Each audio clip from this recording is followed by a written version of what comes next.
Hello YouTube, it's your boy, B3, back with another kicking, you guessed it my friends, a graphic novel review. Today we are continuing lots of Donny Cates Venom stuff with an event book, actually. Absolute Carnage. Yeah, Absolute Carnage happened in like 2019, I think. Huge symbiote event. You guys know symbiotes are like probably my favorite thing in all of comics. I love the symbiotes. Quick read up of the back of the book. Paint the town red. Blood red. Carnage, the psychotic offspring of Venom, has returned, and he plans to slaughter everyone who's ever worn a symbiote. Cletus Cassidy has skirted the periphery of the Marvel Universe for months. But now he stands poised to make his grand return to New York, and he's more powerful than ever. To make matters worse, a new player is on the board, and it's not who you'd expect. Spider-Man and Venom must take down Carnage's madness, but things aren't looking good. Barely able to escape with their lives, the uneasy allies have no choice but to drag a slew of other heroes into Carnage's crosshairs. And the hard truth is that not everybody will make it out of the conflict in one piece, if they make it out at all. Collecting Absolute Carnage 1 through 5 and material from Free Comic Book Day 2019 Spider-Man Venom #1 by Donny Cates, Ryan Stegman, J.P. Mayer, and Frank Martin, rated T for Teen from Marvel Comics. Cool stuff here. I have that Free Comic Book Day book. I actually just recently took it off my desk and put it in my long box. But yeah, it's just the Venom story that's included, not the one where Spider-Man and Miles argue about what pizza in New York is the best. We basically get Eddie Brock giving a confession tape to these police, but it's not Eddie Brock. He intentionally gets caught, tells all that to the police, gets sent to prison, but it's actually Carnage disguised as Eddie Brock, because, you know, symbiote shapeshifter can disguise you as people if you want. Maniac, the guy who used to wear the Venom symbiote and the clone of the Venom symbiote, the Maniac symbiote, comes up to Eddie, and Eddie, who once again is Carnage in disguise, rips the little bit of symbiote left in the guy out. It's like, so, but he's on security camera doing it, destroys the cameras, and then he just slaughters the prisoners in his big god Carnage form, which is super cool. He's got like a spiral on his head and all these black veins, big null symbol on his chest, and he's like real skeletal. God, it's cool. It's really cool. Yeah, he busts out, decides he needs to kill Spider-Man soon. We get an issue that's kind of a big recap of a bunch of symbiote stuff, and it's Eddie telling it to his son Dylan. That's one thing about comic books. See, individual issues come out monthly, so when you binge them, like I've been binging Donny Cates Venom recently, you get a lot of recaps over and over and over and over, and it's like, okay, yeah, I literally just read this story, I don't need the recap right now. But when they're a month apart, that can be helpful. But I read trades, so they kind of pile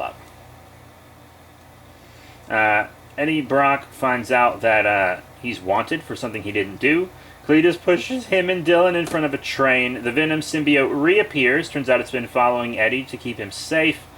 Has to rebond with Eddie to fight Carnage, the boy, the fella, the guy. And then Eddie discovers that flames and stuff don't really work on Carnage anymore. Which makes sense, because they didn't work on the Red Goblin anymore either.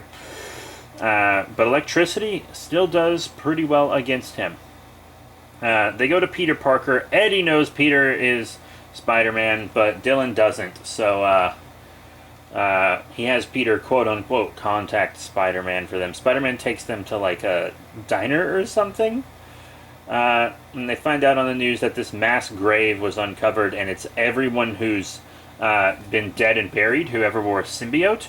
And Eddie thinks his wife is in there, so he's really freaking out and all this stuff. They go to see the Maker, who is the Ultimate Universe Reed Richards. He's younger, he's got a big cranial deformity, and he's a bit more malicious. Just a bit. Kind of a villain. I really like him.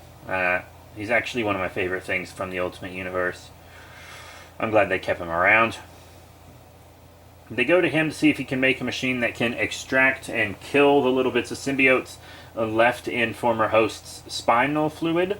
And he already had one made. He'd made it 35 days prior. Spider-Man and Venom go to get Norman Osborn out of prison to keep him from being killed by Carnage. Not less to save his life. Spider-Man cares about keeping him alive. Venom really doesn't.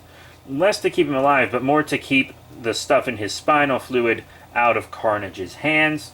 Carnage creates a bunch of Carnage drones from the prisoners, sends them after him, and it turns out Norman Osborn, because of his time with the Carnage symbiote and stuff, it drove him crazy, and he thinks he's Cletus Cassidy, and the Carnage symbiote like put an imprint of Cassidy's mind onto Norman Osborn, which is pretty rad. So Norman Osborn has is a second Cletus Cassidy, basically. He's even kind of drawn to look a little like Cletus Cassidy. It's a hopeless fight. They can't win it. Carnage gets to Norman. They can't protect him. But he doesn't kill and absorb Norman's fluids. He turns Norman into like a Deputy Carnage, just for shits and gigs. Pretty crazy stuff. They're kind of at odds. Venom shows off some of his recently acquired powers, like his wings and stuff. Very cool. It turns out Miles Morales, Spider-Man, is trying to keep Mac Gargan, the Scorpion, who was Venom for quite a while, and a Dark Spider-Man, etc., trying to keep him away from the Carnage drones. And I think there's actually a Miles Morales tie-in book. I haven't read it yet. I don't even have it, but I am getting all of the Absolute Carnage stuff. I already have some of the tie-ins. We'll get to them. The last one I'll read will probably be the Amazing Spider-Man one, because I've only read Volume 1 of that run, and I need to catch up. In the Absolute Carnage volume is Volume 6. But yeah, they don't succeed. They save Mac's life, but Norman Osborn Carnage gets the fluids out of his spine, but it also cripples him. He's paraplegic. And would someone in the comments tell me how Mac Gargan got his jaw back?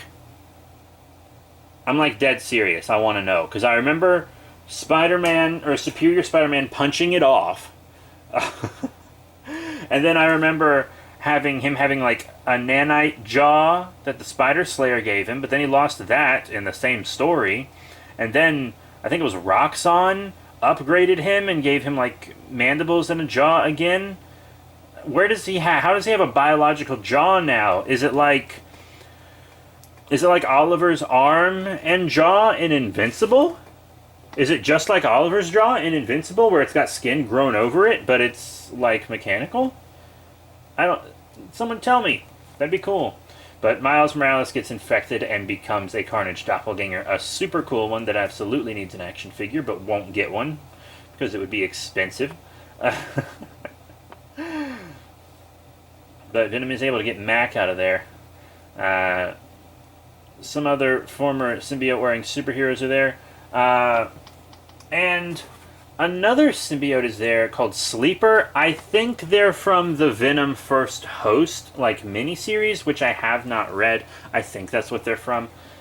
Because I think they had weren't they the one with the Kree host? Yeah, I'm pretty sure they're from that miniseries, but I haven't read it yet. But now that they're in here, that means I have to read it. I didn't know it was a must-read before Absolute Carnage, or I probably would have already. But yeah, Carnage finds out that Dylan is actually Eddie Brock's son. Eddie Brock's been telling Dylan that they're brothers, because that's what his dad told him. It's what he originally believed. The Venom symbiote leaves Eddie Brock because he thinks Eddie's too weak to deal with Carnage properly. So he leaves Eddie Brock and attaches to the frickin' Immortal Hulk. Yeah, I'm gonna read all of Immortal Hulk as well.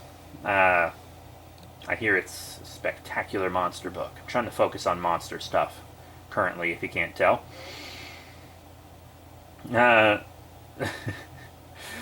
But Carnage does defeat the Hulk by just like drilling into his brain, and Carnage fuses with the Venom symbiote to become this crazy demonic demigod.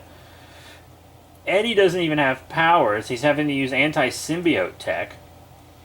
But then one really cool thing, because the machine that was extracting the symbiote fluids from people was supposed to destroy them, but it was collecting them for an unknown reason. I know the reason, but the reader doesn't know the reason yet at this point, but I've read ahead.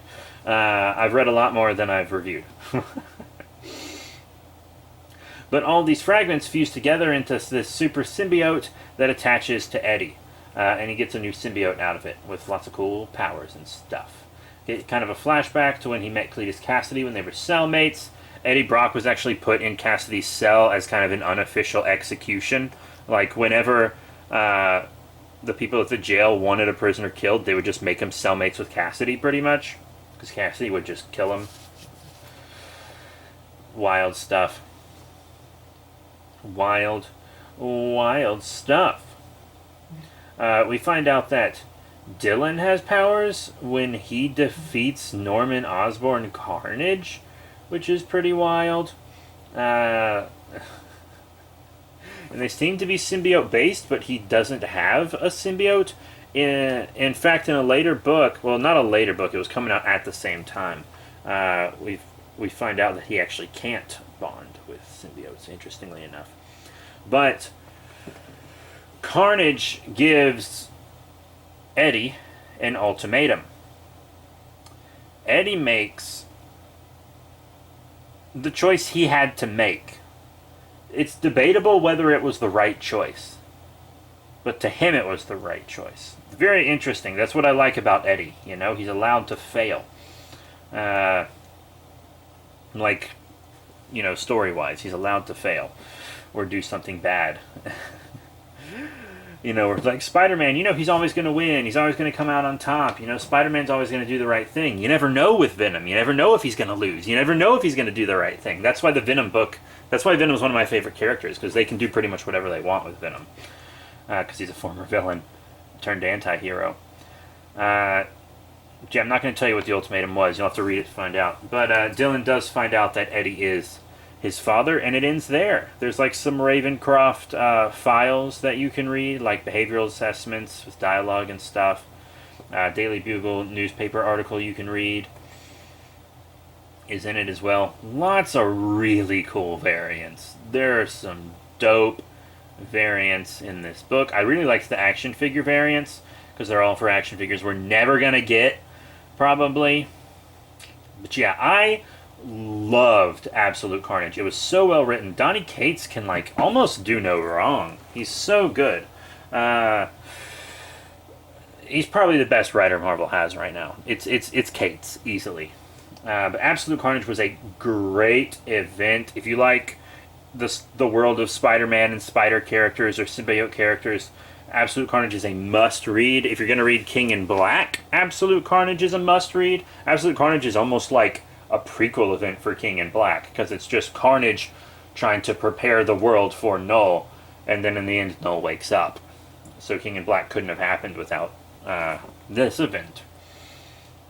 King in Black was a bit more line-wide, and Carnage was sort of, but only for characters who had symbiotes. But yeah, that's it. Absolute Carnage is a 100% incredible book that I will likely reread many times before my death.